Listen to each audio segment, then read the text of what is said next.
Dante's Boxing Nation. Dante's Boxing Nation. Dante's Boxing Nation.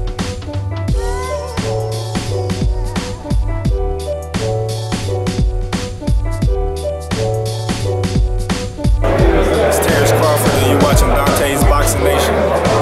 Dante's Boxing Nation, what's going on, guys? What if I told you that there was a boxer who could literally do it all in the ring? He can fight as a lefty. He can fight as a righty. He can fight as a volume puncher, a counter puncher. He can be a boxer. He can be a boxer puncher. He can be an inside fighter, an outside fighter. He can literally do it all in the ring. And on top of all of that, he has power. Well, there is a guy that possesses all of those weapons, and his name is Terrence Crawford.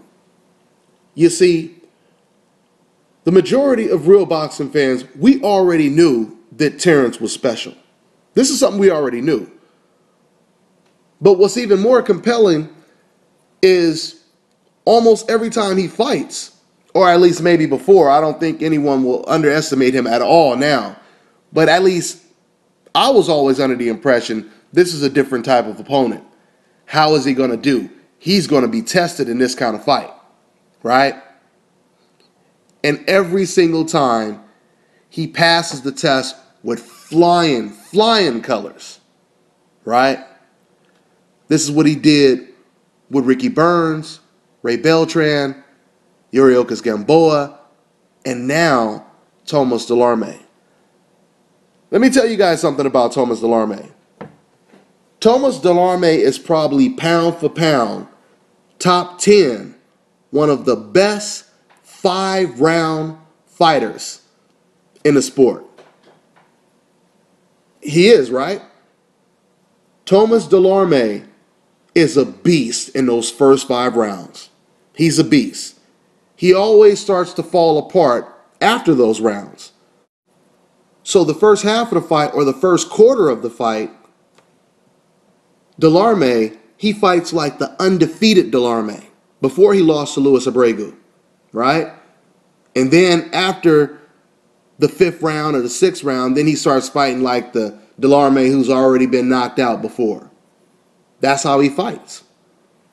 You heard me say at the beginning of this video that Terrence Crawford could literally do it all. It's funny, I don't quote Max Kellerman that often, but I was actually saying that as I was watching the fight. And then at the end of the fight, Max Kellerman, he corroborated everything that I said. When he interviewed Terrence Crawford, he said the same thing. He said, man, you can fight as a lefty, you can fight as a righty, you can fight as a volume puncher, you can fight on the inside, on the outside, et cetera, et cetera, et cetera. He said that to Terrence Crawford. What's just as impressive is not only does Terrence Crawford possess so many different styles in the ring, but for this to be so early in his career, he's faced so many impressive styles in the ring, or so many different styles in the ring, I should say, right? From Ricky Burns being a mover, constantly moving in the ring, to Yuriorkis Gamboa being that slick southpaw with the speed and the natural athleticism, right? To Ray Beltran being a very kind of flat-footed, aggressive pressure fighter. Terrence Crawford transformed the rough, rugged, tough, aggressive Ray Beltran into a reluctant thinker in the ring, where he was unsure of himself. There were times in that fight where Terrence Crawford looked like the rough, tough aggressor. And Ray Beltran, he was forced to back up. This man is very special. This man, Terrence Crawford, is very, very special. And now you have Thomas Dulorme, a guy, like I just said, who was a beast in the first 5 or 6 rounds. You seen the power he was punching with. You seen the beautiful boxing he was doing in the first couple rounds. I mean, Harold Letterman even had him winning a couple of rounds earlier on. But see, Terrence Crawford, he shares one of Floyd Mayweather's biggest weapons, and that is composure. He's so relaxed in the ring. He didn't allow Thomas Dulorme's speed, power, boxing ability to get underneath his skin. He had a plan, and he was sticking to it, just like he said in the post-fight conference, or interview, I should say.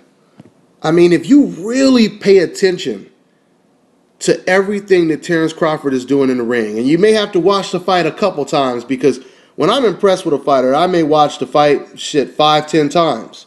I think I watched the Terrence Crawford Dulorme fight already about 4 times. You know, I ended up watching the fight late because I went to cover the Chavez Fonfara fight, so I didn't actually watch the fight till like yesterday. But anyway, once I watched the fight, I watched it a couple times. Everything that Crawford throws is impressive. His jabs are like pistons. His lead right hand is as accurate as a jab. I mean, it's like a laser. Like I said, he throws great check hooks. The man does it all, and I'm just naming a couple things. He goes to the body exceptionally well. He always goes to the body, and he keeps his composure even when he has you hurt. He doesn't just, go crazy and let you off the hook because he's just excited that he has you hurt and he's just throwing punches hoping that something lands. No. He is placing his shots while he is relaxed. That's why he gets you out of there. I was very impressed with Terrence Crawford. This man is the future. There are 3 fighters right now that I see as the future of boxing. That is Terrence Crawford, Keith Thurman, and Errol Spence.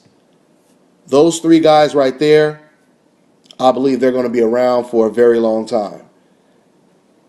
And, off the subject a little bit, I'm starting to believe that the next super fight, at least at the welterweight division, when Mayweather and Pacquiao are long gone, it might be Keith Thurman versus Errol Spence. And then it may even be Terrence Crawford against one of those guys.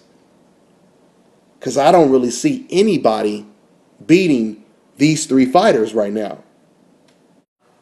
I believe the torch is being passed from Floyd Mayweather to at least one of these 3 fighters I just mentioned, or all 3 of these fighters. I don't know. But whatever it is, this is good for the sport of boxing. So anyone who tells you that, boxing is dead and so on and so forth, all you have to do is look at the numbers, because numbers don't lie. And look at the fighters that are on the come up right now, on the rise. Now let's go ahead and talk about your boy Jim Lampley. Jim Lampley is something else, boy, I tell you. I thought it was funny how when Sergey Kovalev beat Bernard Hopkins, Jim Lampley, he went all out to call out Adonis Stevens on air. What are you going to do, Adonis? Are you going to fight him? Are you going to fight Sergey now? So on and so forth, right? He constantly said that. But yet, when he has a doubleheader, the best 140-pound fighters on the same card, Terrence Crawford knocks out Thomas Dulorme in 6 rounds. Lucas Matisse beats Provodnikov in the 12-round decision. And did you guys notice Jim Lampley, not one time did he mention a Matisse versus Terrence Crawford fight? At the end of the Lucas Matisse fight, Jim Lampley says to Lucas Matisse, so do you want to fight Danny Garcia again? Or any other 140-pounder?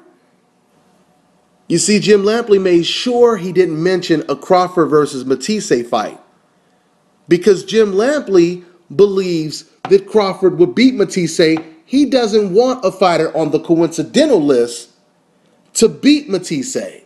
That's why he prefers Matisse versus Danny Garcia, which is a good fight. But we know that Danny Garcia is not going to fight Matisse. So if Danny Garcia is not fighting against Matisse, logically, the next big fight to make in the 140-pound division would be Matisse versus Crawford, especially with them fighting on the same card. But Jim Lampley, he understands his position. Jim Lampley knows that he has a very powerful mouthpiece. Regardless if he's racist or not, he knows this. He knows that he could easily persuade or influence the public. It's just like old Bobby said. These fans are like dumb rocks. You could kick them in any direction. Jim Lampley feels the same way. So Jim Lampley is not going to say, you should fight Crawford next, Matisse, because he knows that the fans will listen to him if he says that. Just like the fans listened to him when he said that Adonis needs to fight Sergey Kovalev next. But when he watches Terrence Crawford knock out Delarme in 6 rounds in impressive fashion, he makes sure he doesn't bring up Crawford's name in the Lucas Matisse interview. And this is not the first time that Jim Lampley has done this. He also did this in the Guillermo Rigondeaux versus Nonito Donaire build-up. Before that fight was signed, Jim Lampley and Larry Merchant completely oppose the Donaire versus Rigo fight. Now, of course, these are the same people who say they wanted to see Pacquiao versus Floyd Mayweather. Even though Floyd Mayweather is supposed to be a boring coward, you wanted to see that fight, right?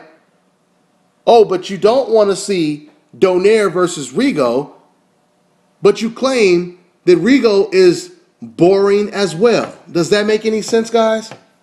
Of course it doesn't make any sense. I remember a couple fights before Guillermo Rigo got his hands on Nonito Donaire. This was around the time when he was really putting a lot of pressure on Donaire. And I forget who Rigo was fighting. It was an American guy. He knocked him out in the 5th round. He knocked him down about 4 or 5 times. But anyway, Jim was calling that fight.